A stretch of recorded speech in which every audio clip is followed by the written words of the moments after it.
What do you think about when you hear core exercises? If you were like me a few years ago, you'd think that the core are the abs and the muscles that you see every time you get the six pack, right? You're doing sit-ups and crunches and you're trying to develop your core. And I couldn't understand why physical therapists or doctors or whoever was working on injuries that I had would say, hey, you got a weak core, you got to work on your core strength. I was like, can you see these abs? Like, come on, man, what gives?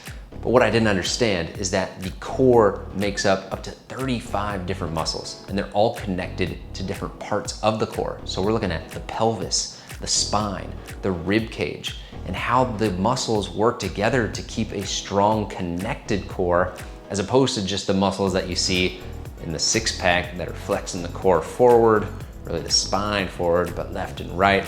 So what you're gonna learn in this video is my core training checklist, where we're gonna go over 5 different types of core exercises, how much to incorporate them, how to incorporate them, the benefits of those exercises.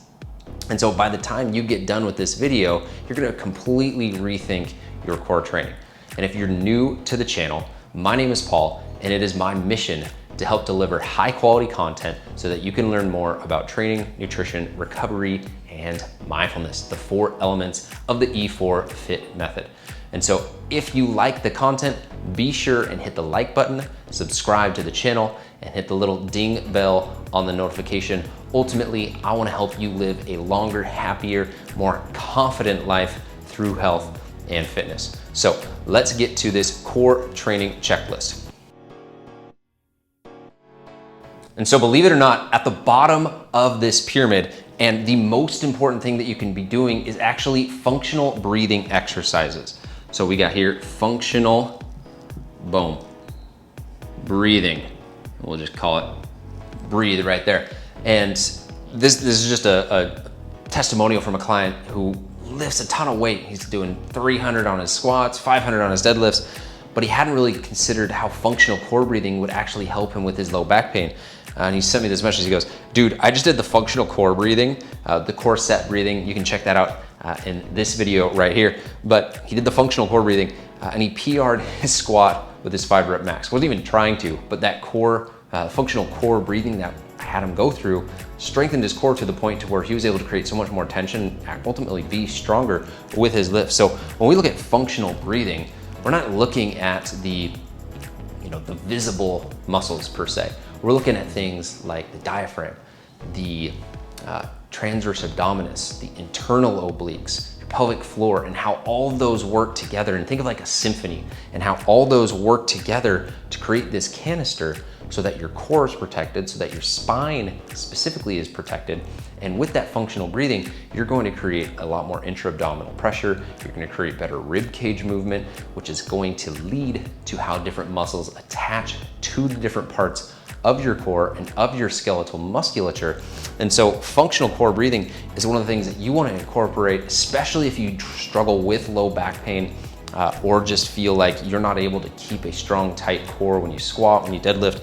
I would say you want to incorporate this as much as possible, 4 or 5 times a week. And it doesn't have to be a ton. You can even incorporate this throughout the day when you're sitting at your desk. I'll have a lot of clients do that, but functional breathing is going to be something that you want to do. So like I said, we got video right here, core set breathing. I've got a number of different functional breathing exercises that you can do. You can check out this video right here as well for how to really breathe. You always use your diaphragm when you breathe, but this is going to teach you how to brace and why bracing instead of hollowing is the route that you actually want to take with your breathing. All right, so after functional breathing, we have bracing. These exercises are going to be pretty common to you. You're looking at things like a side plank, a elbow plank, a high plank, a hollow hold. These are going to be basically isometric type exercises where you're basically creating as much tension as possible. And this is where you're going to feel a lot of different areas of the core. It depends on the setup, but bracing exercises are going to be really good in just helping your body keep and maintain a really strong core, a really strong pillar. A visual that I really like to think about for the core is almost like a Pepsi or a Coca-Cola can, right? So we got that right here. When you have that good, strong, braced core, as opposed to an open container or open container the other way, that bracing is gonna help you create that tension and maintain that. So you can almost think of doing like functional breathing exercises, and then especially with that exhale. So it's always a pursed lip where you're creating that bracing sensation. Get the rib cage pulled down in line with the pelvis. You're gonna wanna do bracing exercises as often as you can. And you can play with the different hollow holds. You can do maybe like a flutter kick while you're bracing. You can do seesaw, elbow planks, a bunch of different options and things that I really like doing in there, but bracing is gonna be the next thing you wanna look at. From there, we want to look at anti-rotation exercises. Also, anti-movement we put in this category, but we'll just call this anti-move. And so with this, we are resisting movement from either gravity or from where the fulcrum is, where we're trying not to break, or we are resisting load and weight. So you're looking at things like a pal-off press, pal-off hold, a cable twist, a weighted cable twist, a weighted band twist, a dead bug, anything that is basically getting the body to be in a situation where it has to resist the movement or the rotation. An offset kettlebell carry would be another good version of this, where you're basically having to say, all right, don't fall down to the left or don't fall down to the right. The core has to resist that rotation. And this is really good in working laterally, one side versus the other, where you're able to basically go and say, all right, I'm going to focus on this torque that I'm trying to create from left to right, from right to left. This is another really good exercise selection or type of core exercise for any type of rotational athlete. So I grew up playing baseball. I played college baseball at Washington State. I was a catcher, and these anti-movement, anti-rotation exercises were crucial in helping develop the torque so that I could deliver from my lower half up through my core, up to my shoulder, all the way to my hand and deliver that ball. A lot of times I'm throwing from my knees to second base, I'm throwing to first base from my knees. I don't have my entire lower body. I can't create force from the ground with my feet. So I got to create that torque, and that anti-movement basically just builds up that elastic pressure so that when it snaps, think about a golf swing, right? You're creating that movement, creating that torque, and these anti-movement exercises are going to be great at helping you do that. From there, the next one in line, we want to look at flexion-based exercises. So flexion-based exercises are going to be ones you're most familiar with. These are going to be your V-ups, your sit-ups, your toe touches, your alternating toe touches. I would even put side bends and lateral flexion in here as well. This is where you're going to build and hypertrophy the rectus abdominis, your obliques, and the muscles that you're going to see at a really low body fat percentage. And now, this isn't to say that these exercises aren't important. These are super important. You really want to make sure you have a really strong anterior core, because the stronger the front side is, the better you're going to be at keeping the rib cage pulled down, stacked over your pelvis. And this is going to help so that the low back's not having to do as much work. Now, the erectors and the low back definitely will work and are strong core muscles, but there's a lot of jobs we ask them to do, i.e. deadlifts, that they should not be doing. So when we look at flexion-based exercises, there's a lot of ways to really scale these up, scale these down, and I like incorporating these. But keep in mind, this is a continuum where you've got more and less.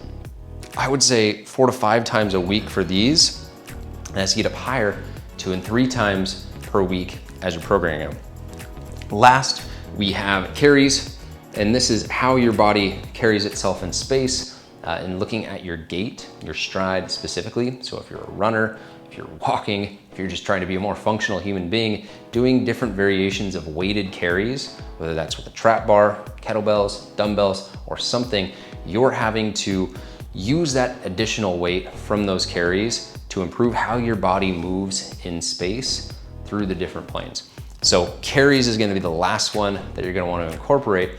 But when you incorporate everything as this works in here, now you get this core that's working as this symphony, right? When you get a symphony that's working together, you got your tubas, you got your clarinets, you got your violins, you got all the different instruments, and it makes this beautiful sound.